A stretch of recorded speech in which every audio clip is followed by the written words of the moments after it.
Hey guys, have you ever wondered the hardest parts to a stroke survivor's recovery journey? Let's dive right in. So, today I'll be talking on the top 10 challenges, like top 10 hardest parts of my stroke recovery journey. So, the first thing I have on my list is regaining independence. It was crazy, guys. It was traumatic. I mean, now I do see why they call brain injuries and stuff like that. They call them TBIs, traumatic brain injuries. It was traumatic. You know what it means as a young person or as someone who is independent to wake up one day and you can't do nothing for yourself or almost nothing for yourself? Like, I couldn't even scratch my own hand. That was like the most painful part. That was very painful, guys. So my unaffected hand can scratch my affected hand, but my affected hand can scratch my unaffected hand. So that was terrible. You have to beg people, like, can you please help me scratch my hand? Oh God, no.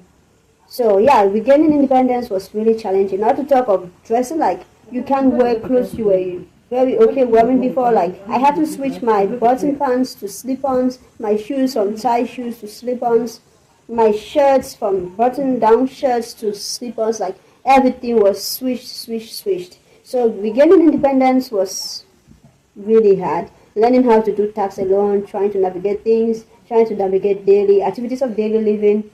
I mean, I'll have my mom help me with my shower, which she still does with my dressing and grooming from time to time sometimes. I mean, she'll help with my lotion because I still can't reach my back, considering the fact that I can only use one hand. Because I still can only use one hand for now. So she has to help with my lotioning and stuff. Well, sometimes when I get to wear really complicated clothes, mom helps with that. I'm blessed to have a mom who's willing to help though.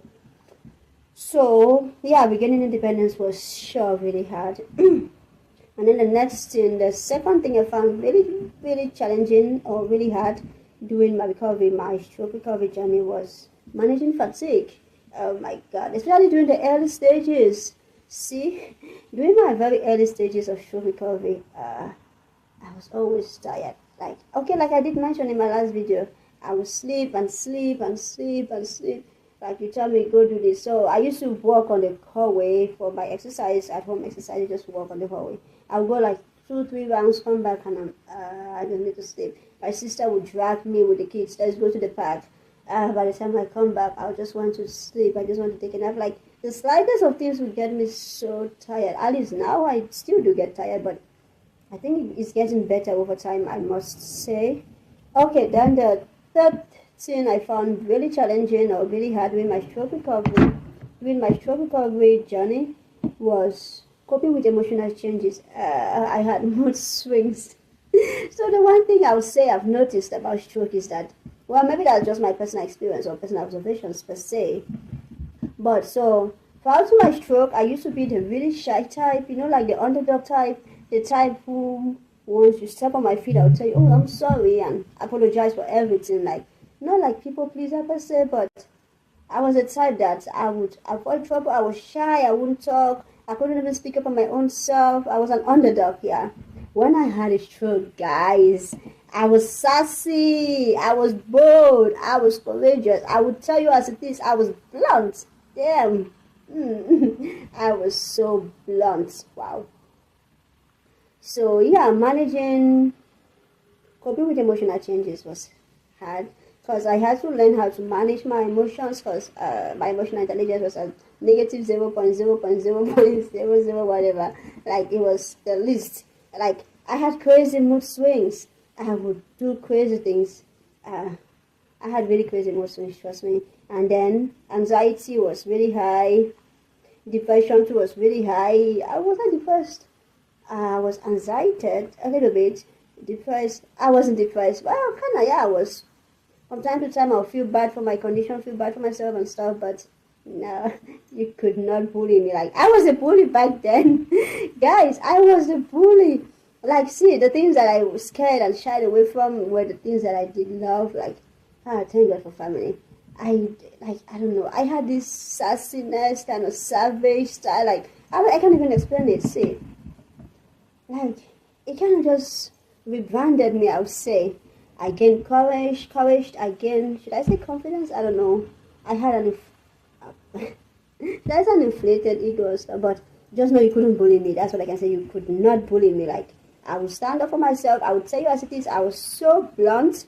I didn't care who you were or what you are or who you are or what the heck you do. I would tell you to your face. I had a couple people run to my sister. They reported me to her like, your younger sister is so rude. Oh, wow, I'm rude. You didn't tell her what you guys said to me. Like, so people would come, like, people were so bold and courageous. They would come to my inbox and be like, hey, you're too fat. Oh my God. I would unleash hell on you. Like, I would speak up for myself. And then the funny thing on this generation is the fact that people never get to see the things they do that trigger you. They only get to see your reaction to the trigger. Like, really, people? So I had people running to my sister, your younger sister is so rude, she's this, she's that. Wow, I was able to manage that thanks to God, because overconfidence is not the best too. I mean, you should have an kind of stabilized ego, I would say. Not too high, not too low either. So you should not be inferior, you should not be superior. It's kind of normal. Good enough for self-esteem. So yeah, it was really difficult to stabilize my emotions, but over time, I had to use some apps. I had to talk to some friends. I got to know some really good people who were really helpful, extremely helpful, I would say, during that period of my life, and even this current period of my life, because recovery is a phase, like I said, or like I always say, it's a phase. So I'm really very grateful to those who are still by me and supporting me and encouraging me to keep going on to the next step, and on to the next step of my stroke recovery journey. So the next thing, the fourth thing I found really challenging about my stroke recovery journey was relearning basic skills. I'm the kind of girl who likes breakfast eggs. Should I say vegetable crunchy? I would say, like, put tomatoes, put onions, put green pepper, put cilantro, just put stuff in it. Then I remember I used to dice meats and put in my breakfast egg. Like, I was that kind of person, but when I had a stroke, I needed to learn how to dice tomatoes with one hand, chop onions, and I had to relearn a whole lot of stuff. Putting on shoes. I mean, it was very easy to put on shoes with both hands. I mean, use your both hands, open it, and just slide it in. I had to relearn basic skills like putting on my shoes. Oh my God, writing. Writing was really hard, especially considering the fact that I had to go back to school, as I did say in my other videos I did.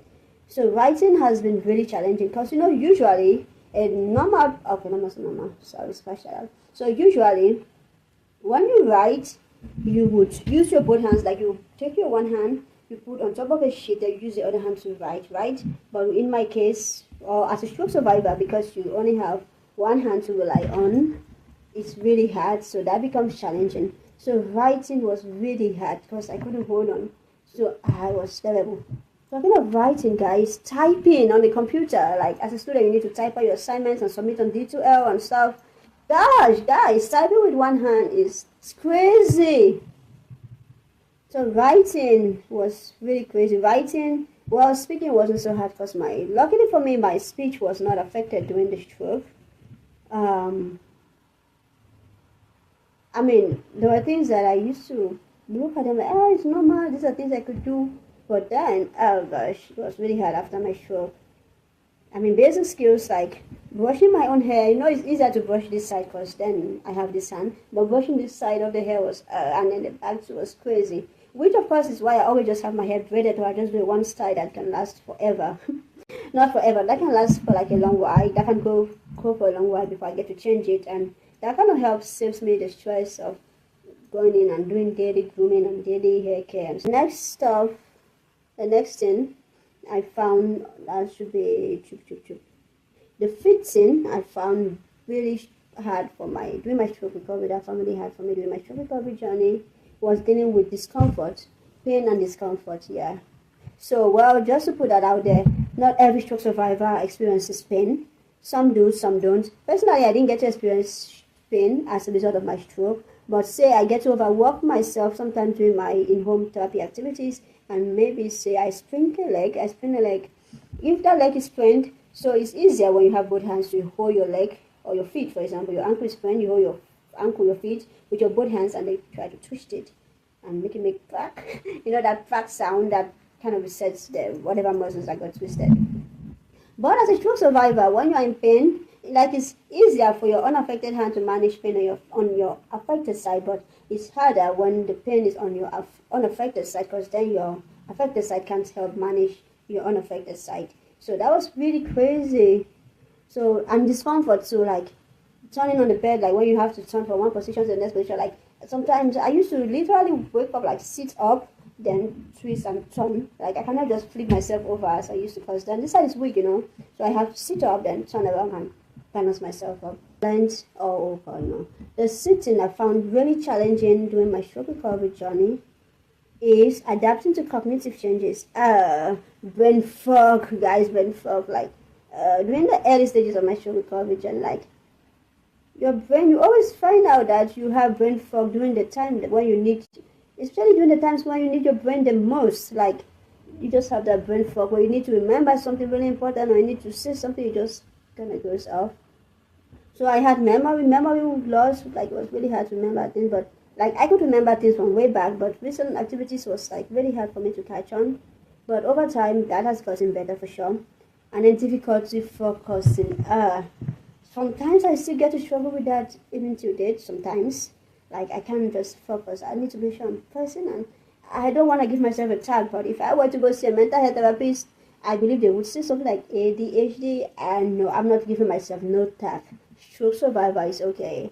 It's a recovery phase. I won't give myself no more tags. I won't say I'm ADHD or I'm whatever they call it. So yeah, I get brain fogs. I used to have brain fogs. I mean, now it has gotten better.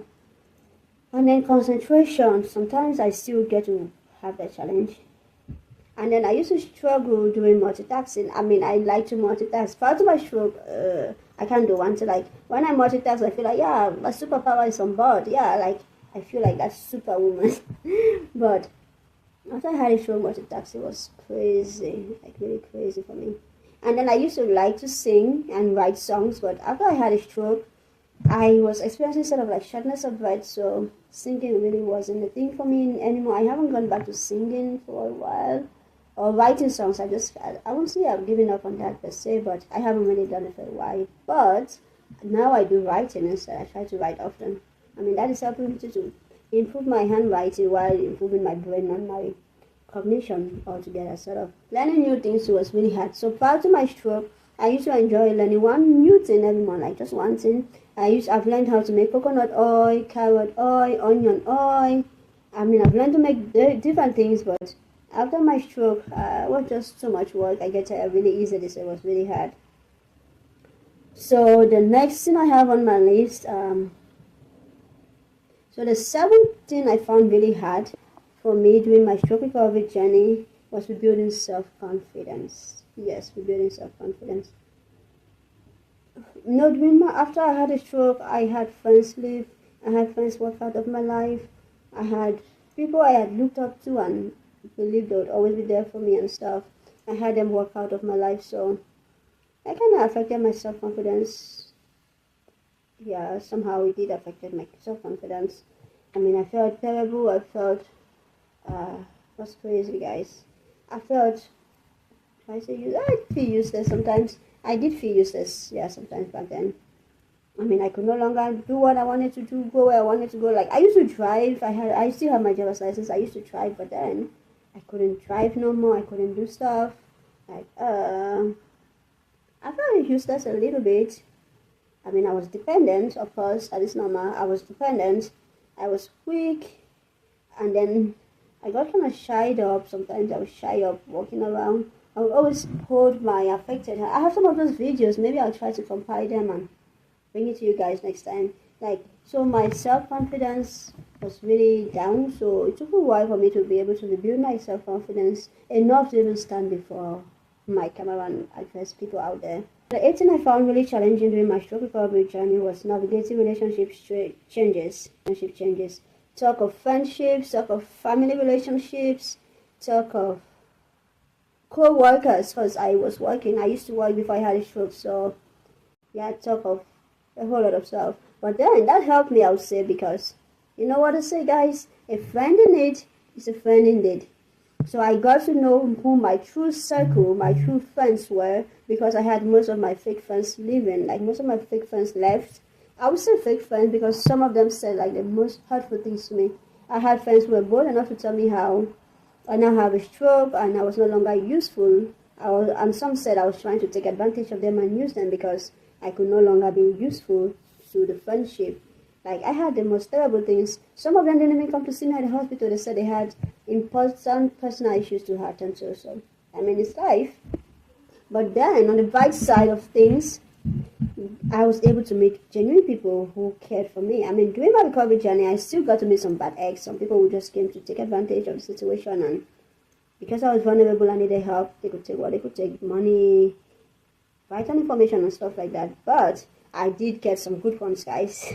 I did get some good ones. Glory to God. I did get some good ones, yes. So my stroke recovery journey has helped me, I would say, yeah. I mean, it's not always bad. I'm always grateful to God for my roses as well as for my thorns, because every rose has a thorn. So the ninth thing I found really challenging during my stroke recovery journey was managing medication side effects.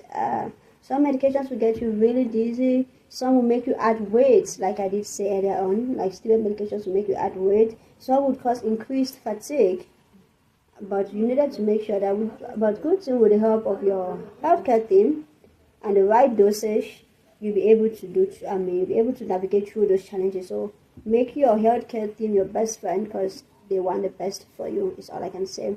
Then coming to the 10 and the last but not the least thing I found really hard and kind of like a struggle for myself during my stroke recovery journey was coming to terms with my new limitations. Like, I had to, it took a while, like it was really hard for me to finally accept facts and come to terms that yes, I have to learn how to wear my shoes with one hand, get dressed up and do some things with one hand. Like, it had to take a while for me to be like, fine, I'll need to switch button pants to slip-on pants, lace shoes to slip-on shoes, button down shirts to slip-on shirts, have my hair up braided and not do the styles I used to like to do and all that stuff. So yes, guys, I know it was really hard. I mean, sometimes I did cry and wish, oh God, I wish I had my life back. And that's a cry I hear from most of my stroke survivor friends. They are crying and wishing like, oh God, I wish I had my former life back. I just want to go back to my old self. But well, maybe God has better plans, and this is like more like the only route or possible route He's taking me to a better path for myself. So thank you so much. If you did watch to this end, thank you so much for staying this far with me. If you know someone who is a stroke survivor, or if you are a stroke survivor, or you've had a loved one who has had a stroke, I hope I've been able to list to you some of the challenges they go through, or some of the things they find challenging or have found challenging during their health stroke recovery journey. Also, if I did leave out something that you found really challenging, or something you think your loved one or was challenging for your loved one, please put it down in the comment section. I'll be glad and pleased to go through. Please support this channel with a like and a share to your friends, share to your family members, and subscribe. Please don't forget to hit the subscribe button. This is Healthfastness, where we navigate the stroke recovery journey, challenges, and how to get better after a stroke. And again, it is Healthfastness, so we also dive into other chronic and long-term health challenges to help others recover soon and navigate their recovery journey. So thank you. Like, subscribe, comment, and share. See you next time, guys. Have a blessed time.